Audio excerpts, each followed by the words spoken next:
নমস্কার দর্শক বন্ধু, ধর্ম আস্থা চ্যানেলের পক্ষ থেকে আপনাদের সবাইকে স্বাগত। আশা করি আপনারা প্রত্যেকেই ভালো আছেন, সুস্থ আছেন।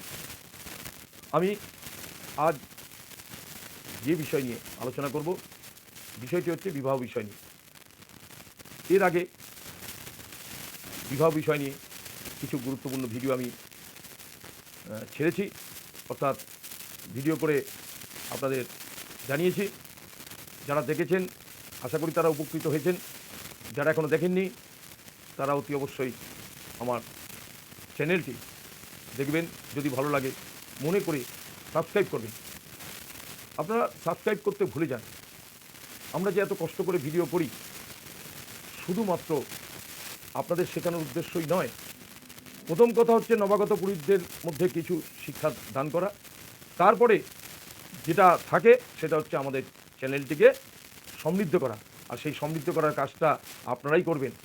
আপনারা ছাড়া কোনো চ্যানেল, কারোর চ্যানেল, কোনো ইউটিউবার, কোনো যারা ফেসবুকে বিভিন্ন রকম ভিডিও দেন, আপনাদের ছাড়া কিন্তু কারোর চ্যানেলই চলবে না।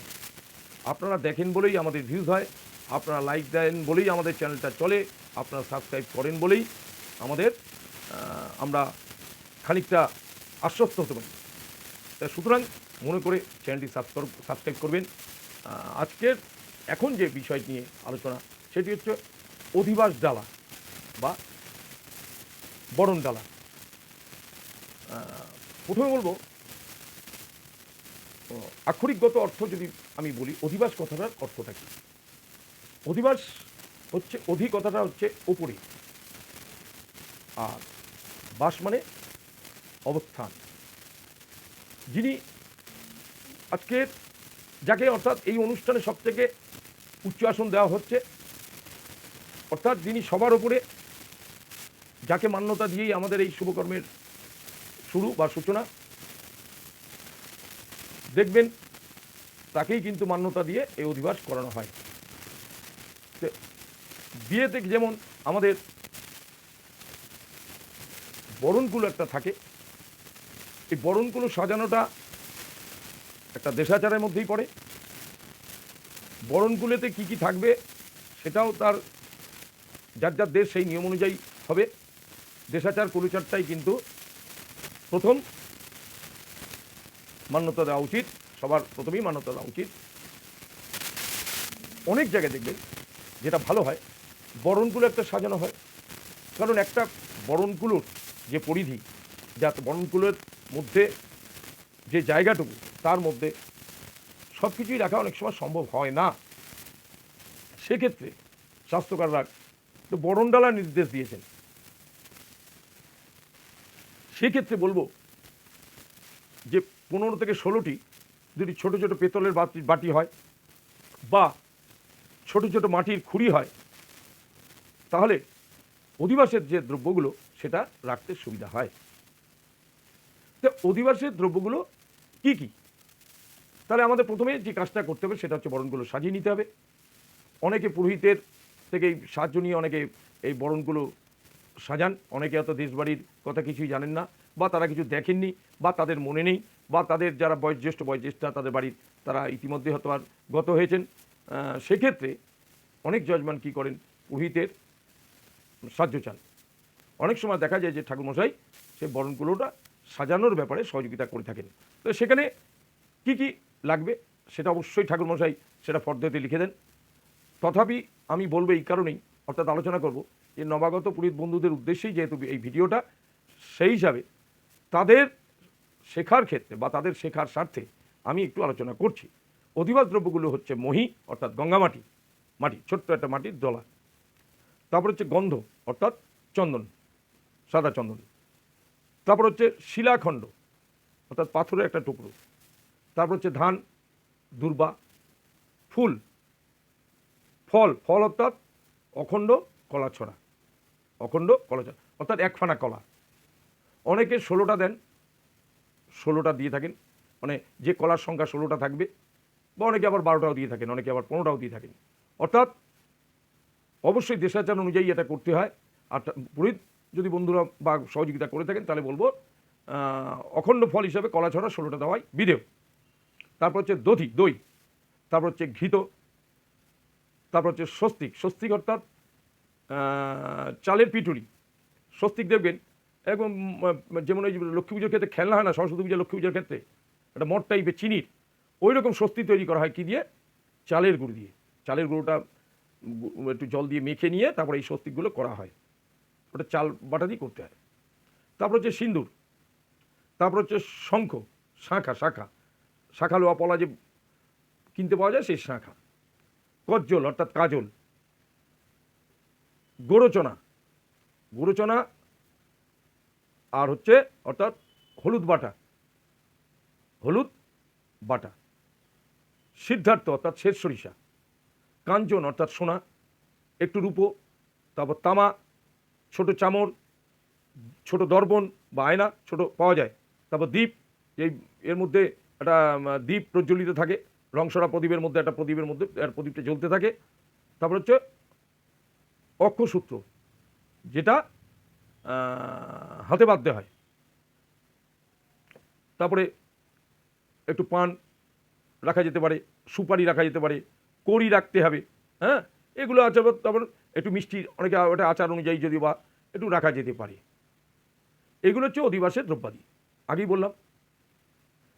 এবার একটু শ্রী সম্বন্ধে আলোচনা করি, যাকে অনেকে চলতি কথায় ছিরি বলে, আর শুদ্ধ কথা হচ্ছে শ্রী। শ্রী হলো স্বস্তিকের মনোগ্রাহী রূপ।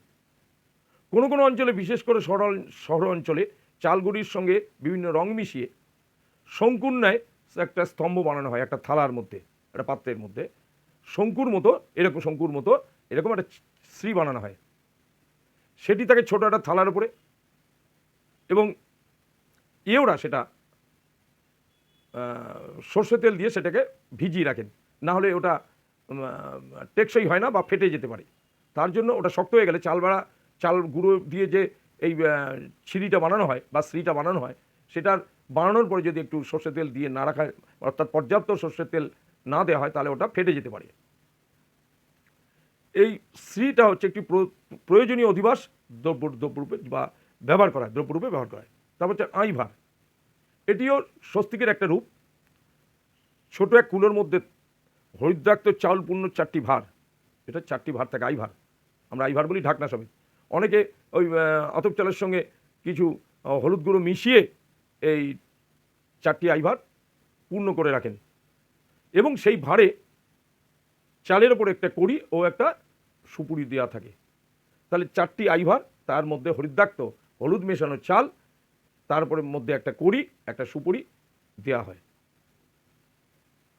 এবং দেখবেন পাওয়া যায় ঢাকনা, উপুর করা ঢাকনা মাটির, সে আইভারের ঢাকনা, সেটা দিয়ে ঢেকে রাখতে হয়।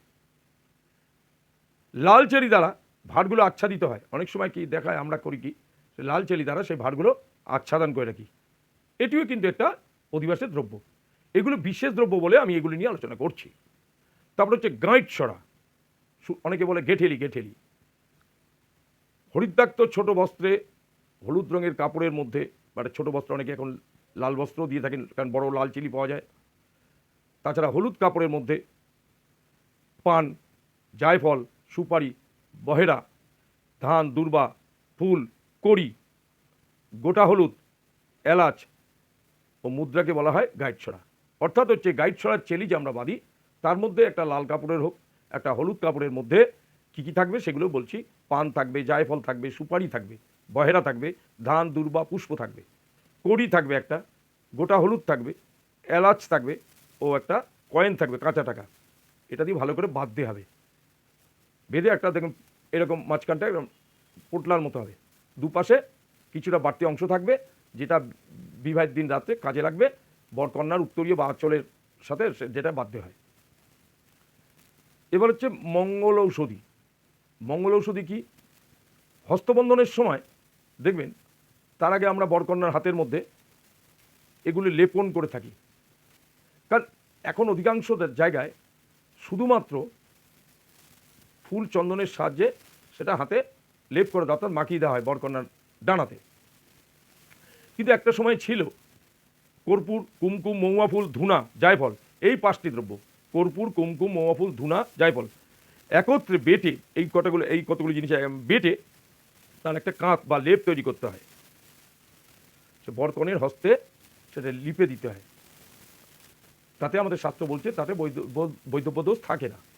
তো এখন ওগুলির কিছু কিছু জিনিসের অর্থাৎ এই সমস্ত দ্রব্যের অভাব হয়ে পড়ে, তার জন্য সেই ক্ষেত্রে এখন এই যুগে দাঁড়িয়ে কি দেখা যায় যে সাদা চন্দন হাতে লেপন করা হয় বরকন্যার। এটা হচ্ছে মঙ্গল ওষুধি। এবার হচ্ছে সৌভাগ্য তিলক। সৌভাগ্য তিলক কি?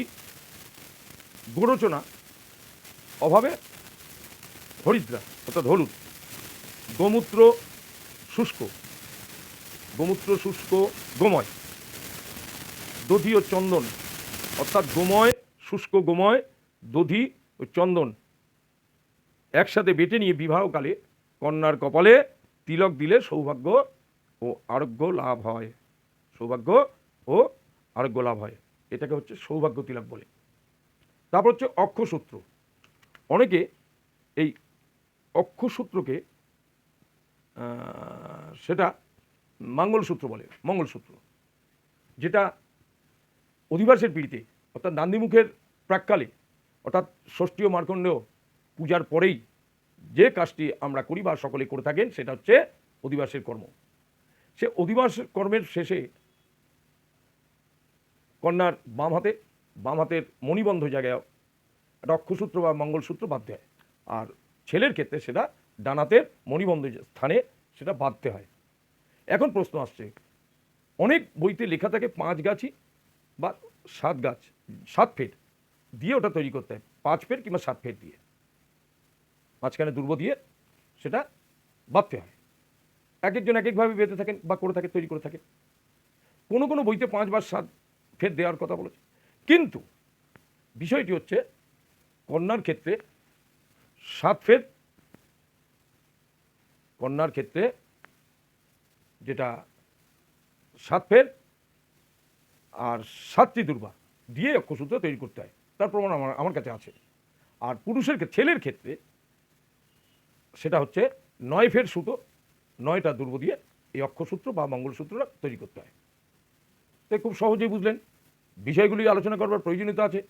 আপনারা নিয়মিত ভিডিও দেখবেন, অনেকে আবার অন্যত্র বা অন্য মানুষকে অন্য ভিডিও দেখেন, অবশ্যই দেখবেন, কিন্তু আমি বলবো এই ভিডিওগুলো দেখবেন, বিশেষ করে যারা নবাগত পুরোহিত বন্ধু আছেন তারা খুব সহজেই শিখতে পারবেন।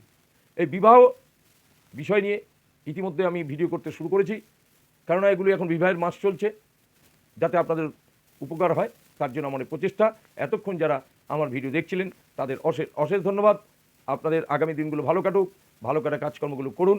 যদি ভালো লেগে থাকে চ্যানেলটি মনে করে সাবস্ক্রাইব করুন, লাইক দিন, অন্যকে শেয়ার করুন। আজ তাহলে এখানে শেষ করছি, নমস্কার।